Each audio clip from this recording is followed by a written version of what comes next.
This program is brought to you by Emory University. I'm Nicole Gerardo. I'm an assistant professor in the Department of Biology at Emory University. And my lab focuses on host-parasite interactions in insect systems. And one of those systems is fungus-growing ants. Fungus-growing ants have been growing fungus for about 50 million years.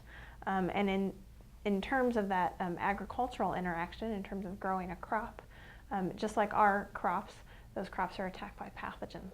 So what I focus on is the ants fungus and its interaction with a pathogenic fungus that attacks it, and how that coupling of the host and the pathogen has evolved over time. The fungus-growing ant system is an amazing system to understand coevolution, which is the evolution of partners in response to one another. So, for example, with human disease, we know that those diseases are evolving in response to the ability of hosts to defend themselves. And the hosts in turn have to evolve in response to those diseases. And so the ant system is a system where we can really start to tease apart those interactions and understand them at multiple levels.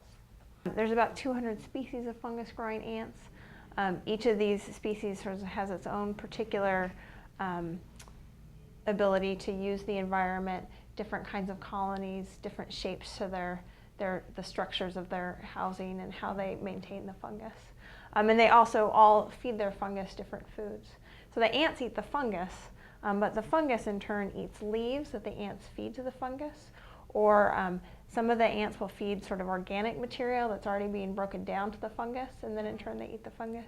You get this amazing specialization like you would in any human society, where you have different people who specialize at doing different tasks. Some might be going into this chamber and getting leaves to feed to the fungus. Others may stay in the garden and make sure that their sisters that are growing up are being properly fed. And they'll actually transport the larvae around to make sure they're in contact with really good fungi. And those larvae actually absorb the material through their skin. The big brown mass is the queen. She's much, much larger than her workers. And that's because she has to store huge amounts of energy reserves and eggs. We can actually culture the ants fungus, which is growing here on a plate. And this allows us to then do many different things. It allows us to do experiments where we interact this fungi with other fungi. It allows us to take this fungus and to give it to other ants to see if they'll accept it. And it also allows us to start to getting into molecular work. So with this in pure culture, we can do DNA sequencing to say how closely related is it to the fungus that's grown by other ant species. And right now what we're doing is starting to look at the genome of this fungus and what genes it has, and specifically my interest are sort of what genes it has that might allow it to produce antibiotics that inhibit pathogens.